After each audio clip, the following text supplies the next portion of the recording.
Salam, siz 10-cu siniflər və növbəti ilin 11-ləri.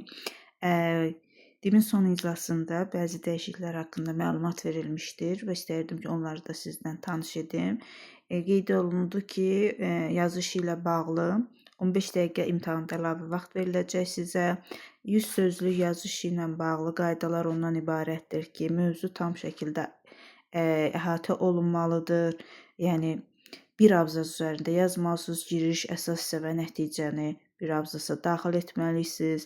Əgər 100 sözdən aşağı həcmdə yazılıbsa, lakin mövzunu əhatə etmisinizsə, müəyyən bal veriləcək, amma burada da bir tələb ortaya qoyuldu ki, mütləq və mütləq həmin hissədə nə olmalıdır? 70 sözdən aşağı olmamalıdır. Əgər 100 sözdən aşağıdırsa, minimum 70 söz olmalıdır və dolğun əhatə olunmalıdır. Və bununla bağlı yeni toplular, yeni vəsaitlər çap olunacaq və bundan qiymətləndirmə necə olacaq? Şagirdləri ən çox maraqlandıran o idi ki, 100 sözlük essenin qiyməti necə olacaq? O da əvvəlki, yəni 1-2 ildir tətbiq olunan 9-cu siniflərdəki şəkil üzrə işin qiymətləndirilməsi ilə eynidir. 100 sözlük esseyə tam olaraq bal 5 qiyməti və 16,7 bal qiyməti alacaqsınız. Yox, əgər 100-dən aşağı sözlər yazmışsa, minimum 70 sözdürsə, həmin 5 qiyməti içərisindən 3, 4 və 2 ballar üzrə qiymətləndirilib və meyarlara uyğun sizə belə deyək, bal veriləcək. Amma söz sayı 70-dən az olmamalıdır.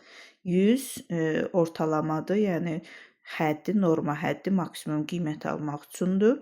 Yox, əgər 70 söz varsa, 70-dən yuxarı 100-ə qədər sözlər varsa, əgər dolğun yazılıbsa qiymətləndiriləcəksiniz. 70 sözdən aşağı olan yazıların heç birinə qiymət verilməyəcəkdir. Buna diqqət yetirək.